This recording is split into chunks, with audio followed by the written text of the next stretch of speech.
So this is a project demo for our WumpWorld project. We didn't get it fully implemented. Our inference engine doesn't work perfectly, so our logic agent kind of fails at the difficult tests. But we will show you what we do have implemented. So our logic system is kind of set up as follows. We can define a knowledge base, which is essentially just true facts, the rule name, and most of our parameters are coordinates. And then we map that value to true or false or whatever. We can also define queries. We have a set of rules here that these queries usually map to.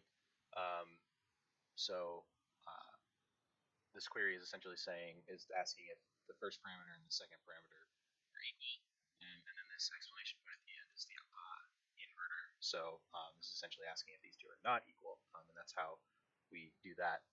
We can also look up facts from our knowledge set and then perform more advanced queries based on our rule set, which is kind of where we failed. Our unification doesn't work perfectly for the substitutions, which I believe is why the engine doesn't work very well. But we'll run this test file. As we can see, we're looking, so this one, we're looking at if 1 minus 1 is equal to 1, which it shouldn't be, but we take the inverse of that, which maps to true. We also look up stench at 1, 1, which we define to be true, and that one's true. And then here are some of our advanced queries. We actually had the next two working. I don't know what happened. I probably just broke it doing this test case, but this was working an hour ago or something like that. But the other more advanced queries weren't working, like stench and detecting, or not stench, which ones were safe and whatnot. Just to prove to you that this isn't like pre-formatted, if we take the opposite of the stench value, it should change that guy to false, which it didn't because that's on this one that it's supposed to be. So this one changes to false, so we kind of have to feed everything through like an equality check.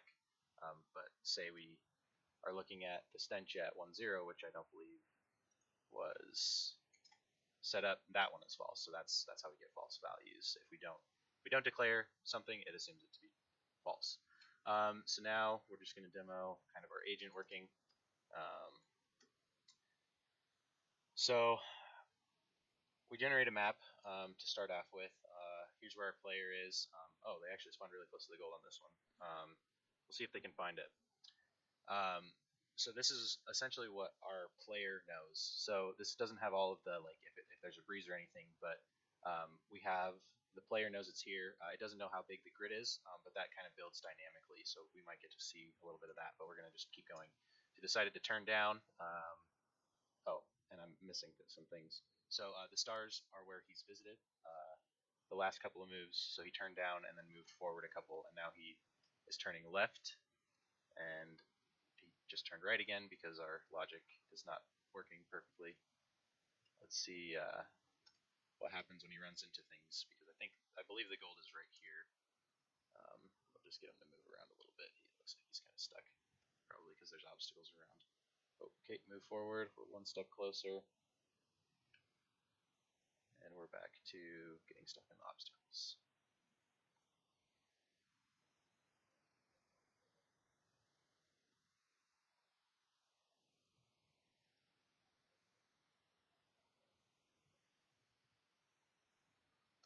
Okay, looks like our player collected the gold, which is surprising because that doesn't always work.